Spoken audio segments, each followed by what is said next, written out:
আসসালামু আলাইকুম। আশা করি সবাই ভালোই আছেন। আজ আমরা এমন একটি টপিক শিখব যেটা আমরা প্রতিদিন ব্যবহার করি, কিন্তু জানি না ভেতরে কিভাবে কাজ করে। ধরুন কেউ লিখলো, এই মোবাইলটা খুব ভালো। এখন প্রশ্ন হলো এই কথাটা পজিটিভ না নেগেটিভ? মানুষ খুব সহজেই বুঝে যায়, কিন্তু কম্পিউটার কিভাবে বুঝবে? এই প্রশ্নের উত্তর বের করার প্রসেসের নাম হলো সেন্টিমেন্ট অ্যানালাইসিস। সেন্টিমেন্ট অ্যানালাইসিস হলো এনএলপির একটি গুরুত্বপূর্ণ অংশ, যার মাধ্যমে টেক্সট থেকে মানুষের ইমোশন বা অপিনিয়ন বের করা হয়। তো চলেন আমরা সেন্টিমেন্ট অ্যানালাইসিস আলোচনা করি স্টেপ বাই স্টেপ, যাতে করে আমরা কি করতে পারি, আমরা একটা মডেল ডেভেলপমেন্ট করতে পারি এবং সেটাকে ডিপ্লয়মেন্ট পর্যন্ত নিয়ে যেতে পারি। চলেন আমরা সেটাকে স্টেপ বাই স্টেপ জানবো।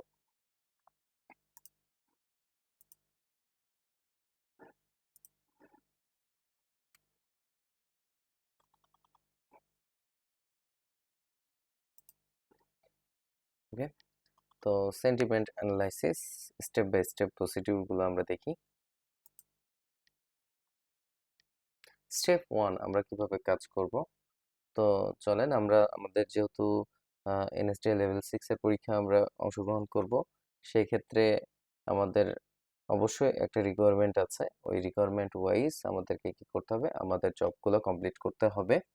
তো এইখানে দেখেন যে আমরা পার্সোনাল সেফটি, তারপরে হচ্ছে সিস্টেম চেক, তারপর সফটওয়্যার রেডি, যেহেতু আমরা ল্যাবে কাজ করব, তো এই বিষয়গুলো আমাদেরকে অবশ্যই খেয়াল রাখতে হবে। যেহেতু ফিজিক্যাল হার্ডওয়্যার থাকে আমাদের এআই ল্যাব, যেহেতু ফিজিক্যাল হার্ডওয়্যার আছে সেগুলো সেফটি আমাদেরকে মেনটেন করতে হবে। তারপরে সেখানে কম্পিউটার কানেকশন বলে, কম্পিউটার ঠিক আছে কিনা, কাজ করছে কিনা, ইন্টারনেট কানেকশন আছে কিনা, পাওয়ার পেরিফেরাল ডিভাইসেস কানেক্টেড আছে কিনা, তো এগুলো চেক করে নিতে হবে। সফটওয়্যার রেডি আছে কিনা, পাইথন, জুপিটার নোটবুক বা কোল্যাব, রিকোয়ার্ড লাইব্রেরিজ যেমন হচ্ছে টেনসরফ্লো, কেরাস, সাইকিটলান, তো এই জিনিসগুলো আমরা কি করে নিব, চেক আউট করে নিব। যেহেতু আমরা একটা প্রজেক্ট করব, সেই প্রজেক্টের জন্য অবশ্যই আমাদেরকে কি করতে হবে, এইগুলা চেক করে নিতে হবে। ওকে, তারপরে এটা হচ্ছে ফার্স্ট স্টেপ। সেকেন্ড স্টেপে আমরা কি করব, সেকেন্ড স্টেপে হচ্ছে আমরা ডাটা কালেকশন করব। আমরা ডাটা কালেকশন কিভাবে করতে পারি, সেটার জন্য কমন সোর্সেস, যেমন আমাদের যদি সোর্স ডাটা আমাদেরকে দেয়, তাহলে তার কাছ থেকে আমরা কালেক্ট করে নিব, এবং না হইলে আমরা ক্যাগেল থেকে ডাটা সেটটাকে ডাউনলোড করে কাজ করব।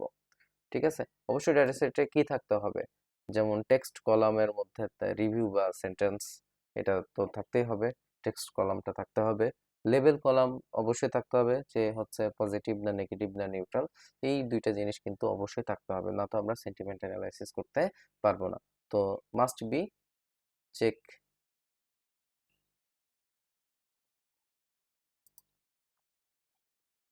নেক্সট হচ্ছে আমরা কি করব, যে ডাটা প্রিপ্রসেসিং এর কাজটা করব আমরা, যে টেক্সটকে হচ্ছে আমরা ক্লিন করব, lower case punctuation remove, emoji remove, special character remove, এগুলা হচ্ছে আমরা যত যা আছে সবগুলাকে কি করব, রিমুভ করব, মানে টেক্সটটাকে ক্লিন করব।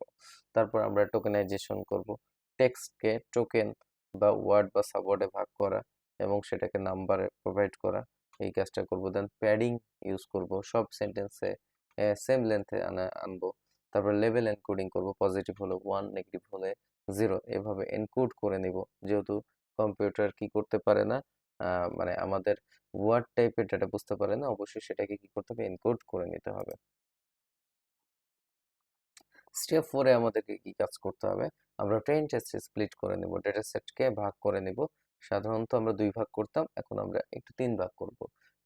ট্রেনিং ডাটা, টেস্টিং ডাটা আর হচ্ছে ভ্যালিডেশন ডাটা, এই 3 অংশে ভাগ করে নেব। 80-20 তে আপনি যেহেতু ভাগ করতেন, আর ভ্যালিডেশন ডাটা অ্যাটলিস্ট 10% আমরা রাখবো। ঠিক আছে, এইভাবে আমরা কি করে নেব, ভাগ করে নেব। ওকে,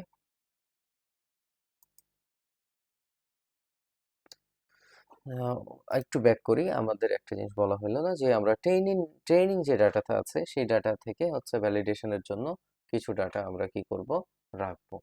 ঠিক আছে, ধরেন আমাদের ট্রেনিং ডাটা হচ্ছে যদি কি থাকে 800, তার মধ্যে আমরা 200 ডাটা ভ্যালিডেশনের জন্য রাখতে পারি।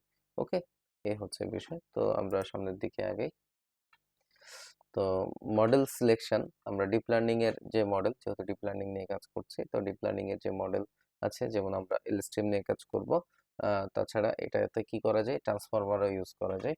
বার্ড, ডিস্টিল বার্ড, এগুলো হচ্ছে ট্রান্সফরমার, এগুলো আমরা ইউজ করতে পারি।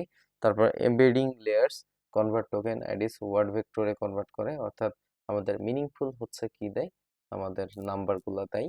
অর্থাৎ টোকেনাইজার কি করে, টোকেন তৈরি করে, অর্থাৎ নাম্বার কনভার্ট করে, আর ওই নাম্বারগুলোকে যদি আমাদের মিনিংফুল করতে হয় আমাদেরকে এমবেডিং ইউজ করতে হবে। ওকে, তো নেক্সট আমরা কি করব, 6 নম্বর স্টেপে আমরা মডেলটাকে কম্পাইল করব। লস ফাংশন, বাইনারি, কসেন্ট্রপি, পজিটিভ বা নেগেটিভ, অপটিমাইজার অবশ্যই ইউজ করব, দেন ম্যাট্রিক্স, অ্যাকুরেসি, এগুলো ইউজ করতে হবে।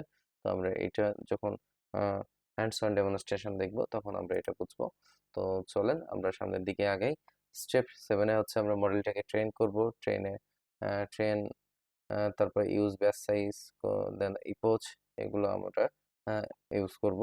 তারপরে হচ্ছে নেক্সটে হচ্ছে আমাদের ইভালুয়েশন, মডেলকে ইভালুয়েশন করা, টেস্ট সেট দিয়ে অ্যাকুরেসি দেখুন, matrix, accuracy, precision, recall, এফোন score, এগুলো আমরা জানি যে পারফরমেন্স ম্যাট্রিক্স বা হচ্ছে ইভালুয়েট টুলস, এগুলোর মাধ্যমে দেখতে পারি আমরা, এগুলোকে ম্যাট্রিক্স বলি আমরা, পারফরমেন্স ম্যাট্রিক্স।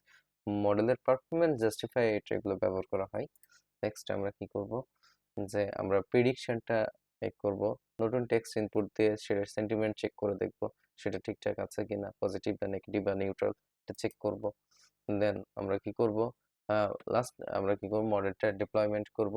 যদি ডেভেলপমেন্ট রেডি, দেন তারপর ডিপ্লয়মেন্ট, মডেলকে আমরা এপিআই আকারে ডিপ্লয় করা যায়। দেন ফার্স্ট এপিআই এর থ্রুতে আমরা মডেলকে কি করব, ডিপ্লয়মেন্ট করব।